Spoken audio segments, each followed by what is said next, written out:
Hey everyone, welcome back to the Travel Mug podcast. We are happy that you are here. This is Jen, and we have Megan here this week. It's just the two of us, and we're excited to talk to you about a really cool place. So, we are continuing on with our Beginner's Guide series. So, we are going to talk about Montreal. I'm excited. Yay. I That's all I got. So don't expect anything more, people. don't ask for it So, if you live in Canada or if you're making a plan to come to Canada, Quebec is actually a pretty unique place within Canada, and we've both spent some time there. So, we've got some advice to at least get you started on the path to planning your trip to Montreal.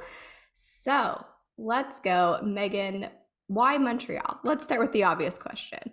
Yes, exactly. And just as a caveat, as we always say with these beginners guides, like these are literally just like beginners guides. We are in no way experts. I'm sure people from Quebec may listen and be like, you forgot A, B, C, D to like Z.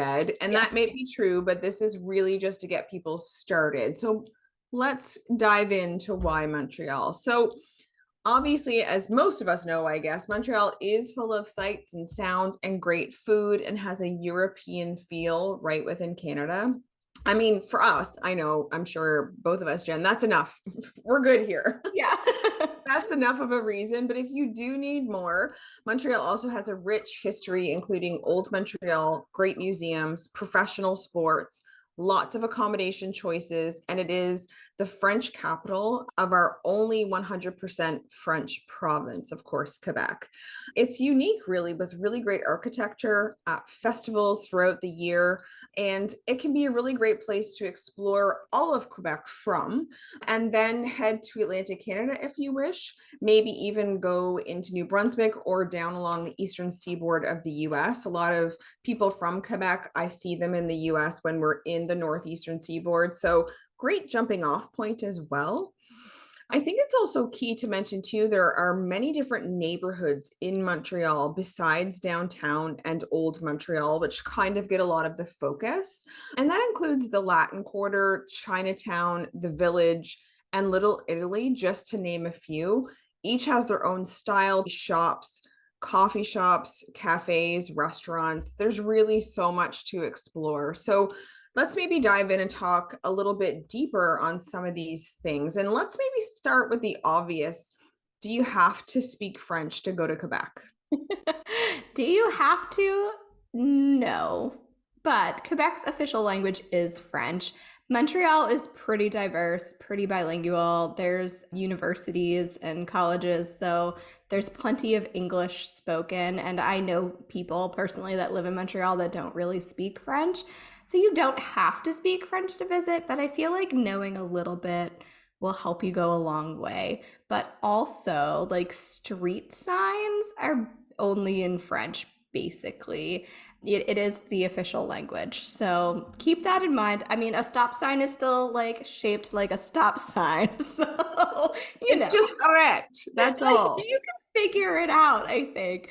But yeah, I mean, learning a little, I think that if you are visiting other parts of Quebec, like rural Quebec, it's going to be a lot more challenging if you don't speak Yes. any French. But Montreal, you can definitely get by. Yeah, and like anywhere with a different language than English, I think they always appreciate if you at least know a few phrases or a few words, or if you're trying. Yes, for sure. All right, Megan, how could we get to Montreal? Well, this is definitely like a plane, train, automobile situation. Really, of course, it's going to depend on where you're coming from. I mean, heck, maybe you could even get there with a bus. I mean, there's lots of possibilities. Train travel within Canada, definitely an option. Of course, it's going to take longer. So, this is something you have to factor into your time and make it part of your vacation. As an example, and of course, we live in Nova Scotia, so I am going to use that as an example. But if you wish to take Via Rail from Halifax to Montreal one way, it is going to take you nearly 22 hours, which is, and I have done this before. So it is a long train journey, Mhm. and it can cost anywhere between 100 to 200 for a one-way trip. This, of course, is 2023 prices. Now, compare this to flying from Halifax to Montreal direct is under 2 hours. And by car from Halifax, it's just under 14 hours. So if you're choosing the train, it's because you want that adventure as part of your actual vacation. There are two international airports in Montreal, so Mirabel International Airport and Trudeau International Airport as well. I think too, something to keep in mind, and many people don't realize, like Canada is a ginormous country. We're the second largest country in the world. And I've just read so many stories of people not realizing how far away places are from one another. Like if you're in BC, you can't do a Toronto day trip. So it's kind of the same idea as you move across the country toward Quebec. You really have to keep in mind travel time is key if you aren't flying into Montreal. Mhm. Something else I wanted to mention, I don't know if you guys noticed this as well, Jen, but driving in Quebec as an outsider, so someone from not within the province, can be a bit harrowing and a tad bit frightening, in my opinion. Now, if you are up for the challenge, and you like to drive fast, I mean, this is going to be the place for you. You're going to be in your zone. But if you're for someone who's just getting to Quebec, not sure where you're going, like you probably will be a little bit intimidated. So it's just something to keep in mind as you, if you do drive there, that it's a little bit wild. Yeah, it is. My last visit to Montreal was quite a while ago, but I do remember being very stressed out about Yes. the driving. And we visited in the summer, and there were a lot of like street closures and like one-way streets. And yeah, you gotta have your wits about you. Oh my God, do you ever? We actually arrived. We were so silly, and we'll talk about this in a little bit, but we arrived on a holiday, didn't know it. There was a parade. It was just a bad Oh, situation. So, lots to keep in mind as you head toward Montreal. yeah. Now, speaking of that, like, what are some options where people can stay? There's so many options. Like we said, there's a lot of different neighborhoods. Where would you stay, Megan? At this point, I would stay Old Montreal. When we went, we stayed kind of like a smidge outside of the downtown core. We were like new to traveling together. It's been a while since we've been there, and we didn't plan properly. Like the Megan and Peter of today would have an amazing time in Montreal. The Megan and Peter of then were just sort of flying by the seat of our pants. Yeah. So I would say right now, probably Old Montreal or maybe one of those neighborhoods, because I would love to have sort of that vibe.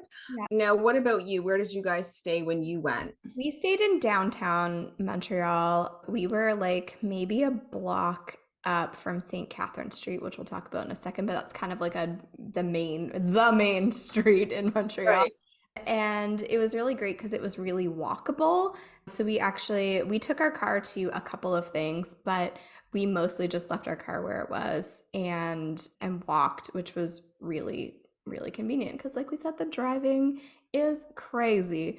And that was the fun trip. It was August, and on that same trip the air conditioner broke on the Oh, way. good. Yeah, so we did that 14-hour drive, and our air conditioner broke, and then we had a hatchback, and the hatchback would not open. It was stuck closed. So then we had to pull all of our stuff through the back seat. So that was an adventure. That was an adventure Mm. trip. See, but you remember it. Oh Those are the things it's a story to tell now. yeah.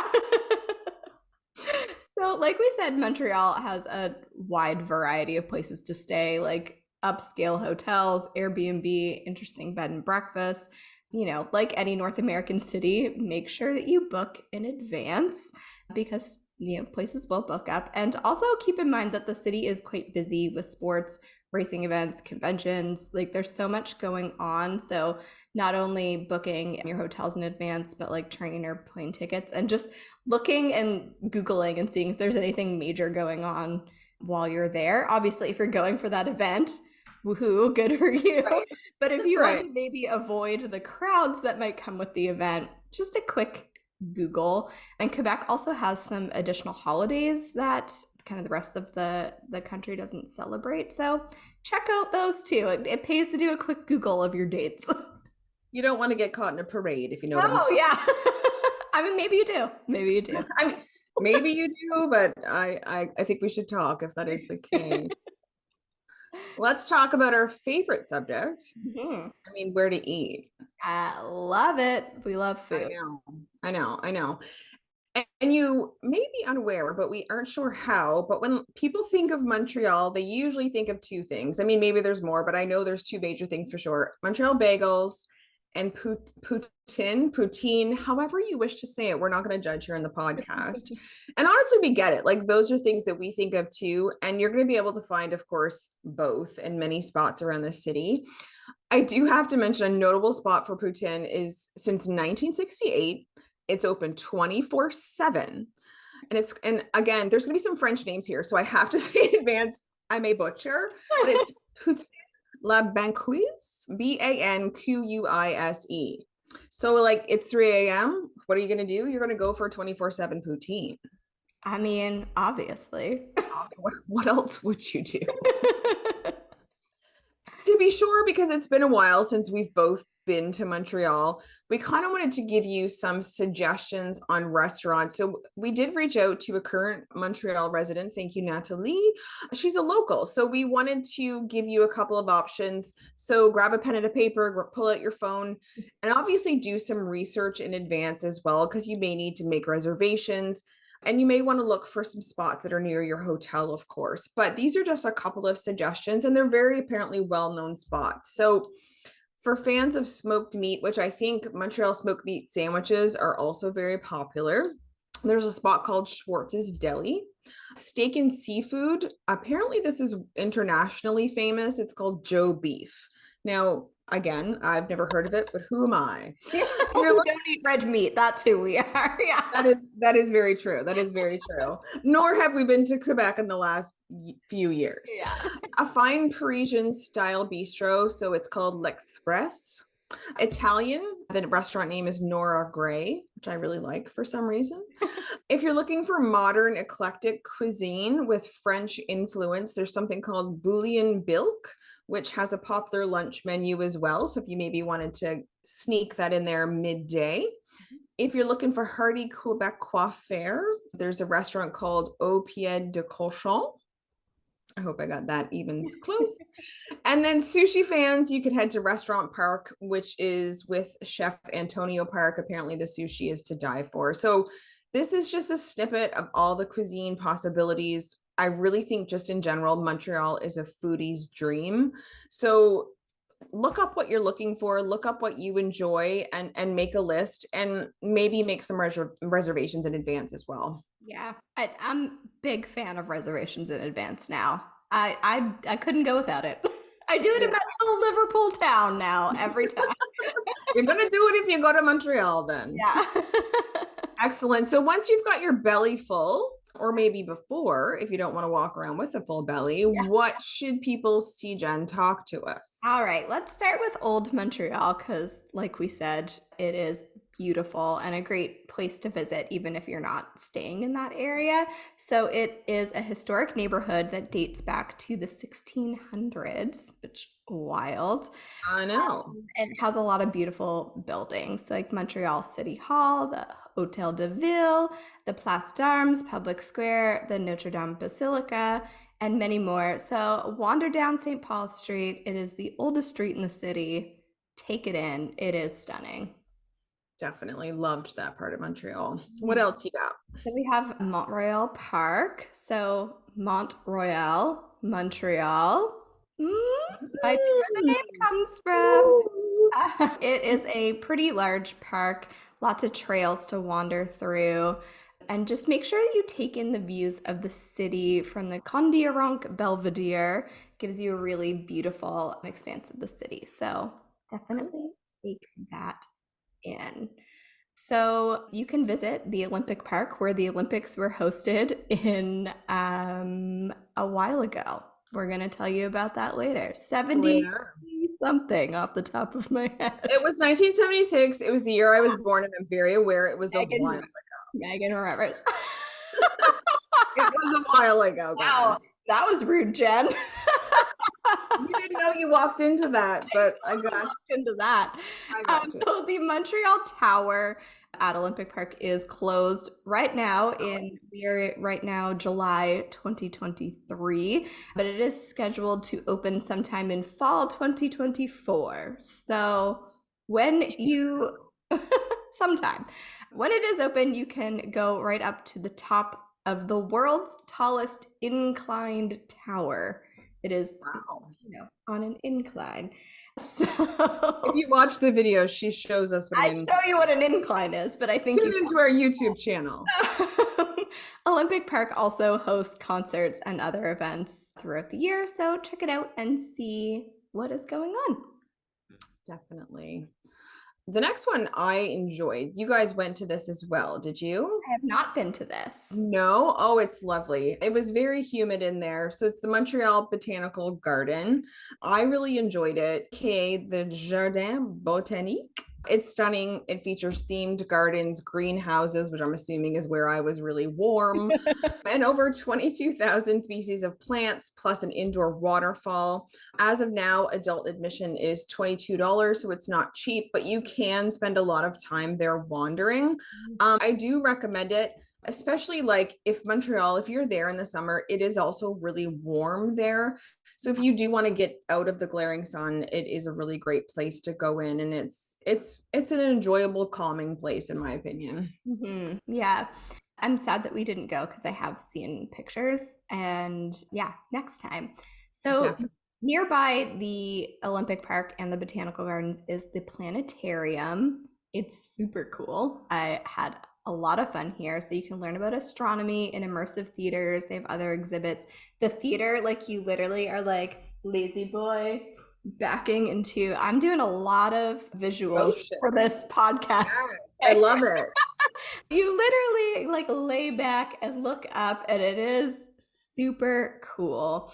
Yeah. And I did want to mention, so there's a couple things we didn't talk about, but the biodome, the biosphere, the insectarium, the Jardin Botanique, the botanical garden, and the planetarium form Canada's largest natural science museum complex. So they're Wow. all like right around each other, and you can buy a passport to visit all 5 of them as many times as you wish within a 12-month period for $83 per adult or $145 for a family. So if you plan to visit, a bunch of these things while you're in Montreal, it's probably worth getting the passport because, like we said, just the botanical garden by itself is $22. Right. So yeah, it's just a little way to save some money. Especially in this economy. Right. All right, next is La Ronde, which is a Six Flags park in Canada. Crazy. I don't think I knew about this. No, so we don't have many theme parks in Canada that most people know. It's on a small island. It's accessible by bridge, and it has plenty of thrill rides, including one called Vertigo, which is Oh gosh. no thanks. Like you named them. No. Anyway, there are also some family-friendly rides as well. One-day tickets start at $35.99, which is honestly like super cheap for me. Like I'm used to Disney prices, and I was like, $35.99? Are you sure that's correct? 35. That's really excellent, actually. Thought so too. So our last kind of thing to do on the list here is Cirque du Soleil. So yes, you can see Cirque du Soleil a lot of places around the world, but why not see it in the place that it all started? So it started in Quebec in the 1980s. Right now, in 2023, they have 2 shows in Montreal, one under the Big Top in the Old Port of Montreal, and one is on ice at the Bell Center, or the Centre Bell. So yeah, they both look really cool, and yeah, highly recommend a Cirque du Soleil show. Yeah, we went to one in Vegas. I've never obviously been to one in its birthplace, but thank you, Quebec, for Cirque du Soleil. Yeah. Let's talk about some shopping. Mm. You've walked around the city, you've got some great food. Let's take home some goodies. And of course, us coming from a small city, it is fun to shop in a bigger city. Not even that there's better prices or anything, but it's just really fun because, of course, there's boutiques, malls, specialty stores, all kinds of different things. And as you referenced earlier, Rue St. Catherine's, Montreal's main commercial street, it stretches 11 kilometers. That's quite long. It's long. Yeah. Yeah. Yeah. It goes across the city, has many major department stores, an array of boutiques, restaurants, cafes, and more. Mhm. There is the Eaton Center, which is right in the center of Montreal's downtown hub, not to be confused with the one in Toronto, although I Very can see why you would be. like I was like, wait a minute. There's two. Why? I Okay. know. I'm like, Jen's obviously got a little bit of a typo here. And I was like, no, she doesn't. Doesn't. It has 125 stores, 5 levels, so lots of spots to shop it up and swipe your debit card in. Mhm. Another favorite is Montreal Avenue, a dream apparently for secondhand shops, boutiques, and bookstores. That sounds like where I'd want to go. Yeah, let's go. Let's do I that. know. I know. We're not driving there, but we'll get there some. We'll fly. Yeah. And we cannot mention shopping, and I have been here, it's wild, without mentioning the underground city. So La Ville Souterraine, this place is wild. So spanning 33 kilometers, it connects so much of downtown. It is one of the largest protected pedestrian walkways in the world. Has in total some 1,700 shops and 200 restaurants, which are connected by this network. It's just mind boggling. I've been down there before, and I don't love places where I'm not sure how I'm getting out. So it freaked me out a little bit, but it's Yeah. still really cool. Yeah. I don't think I did that. I feel like I would remember if I did that. Yeah, no, it's really cool. Next time when we go next time. Next time. Yeah. Exactly. So we've referenced this earlier. So Jen, there's sports like professional sports that take place in Montreal. Talk to us a little bit about that. Yeah, like almost any sport you want. So we have NHL hockey, November-ish to June-ish if they make the playoffs, which nah. That I is mean, sorry, I'm sure they will next sorry, year. Montreal Canadiens fans, we're sorry.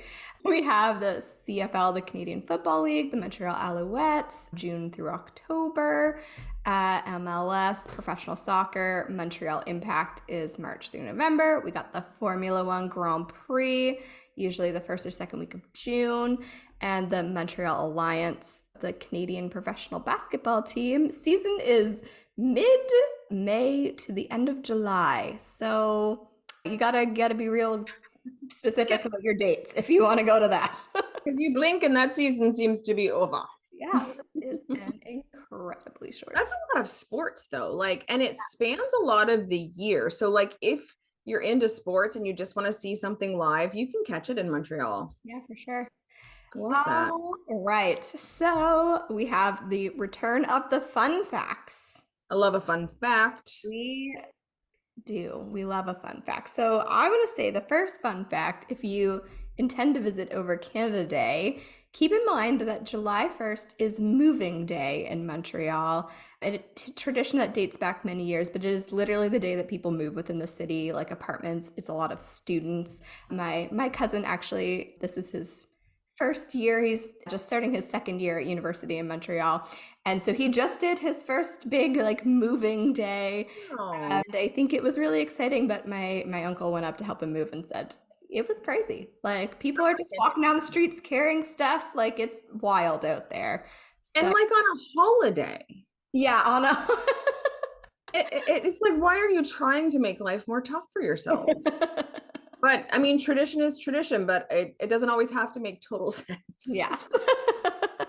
Next one up is no building can be taller than the Mount Royal. So municipal regulations prohibit buildings taller than the height of the mountain's summit, which is 232.5 meters above sea level. We don't want to hurt the mountain's feelings. No. And like we said before, Montreal hosted the Olympics. It is the Dating only back many decades. many years ago in 1976. It is the only Canadian city to have hosted the Summer Olympics. Oh, we've done the winter. Yeah, we know winter, but we have done summer too. Yeah, look at us. Montreal is the second largest city in Canada and one of the 5 largest French-speaking cities in the world, Paris, of course, being number 1.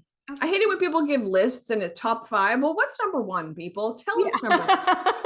It's Paris, and then Montreal's in the top 5. And Montreal's sister city is Hiroshima. Mm-hmm.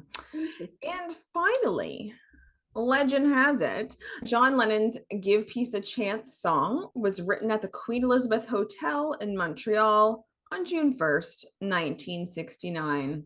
I was not born then. So June 1st, 1969. So that's pretty cool. That is really cool. Yeah.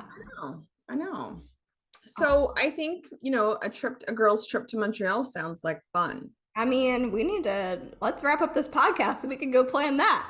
What are we doing here? I mean, we haven't had an on the road podcast, so I think it's probably time. It might be. So that is it for this week's episode of the Travel Mug Podcast. I think that we have given you enough information to kind of get the ball rolling and start planning your trip to Montreal. And like we said, there's so much more to do and see than we have time to mention. And we don't want to overwhelm you with things and facts and such.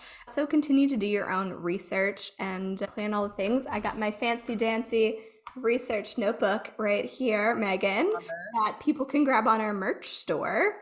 People really need to be watching the video for this episode to make sense. I know you need to see the body language, and you need to see the merch. So go to our YouTube channel, do yourselves a favor and look at our faces. Yeah, go watch us on YouTube. You can also find us on social media at Travel Mug Podcast and on our website, travelmugpodcast.com. And we would love it if you would share the show with a travel loving pal and leave us a review on Apple Podcasts or Spotify. So until next time, we will talk to you soon. Bye.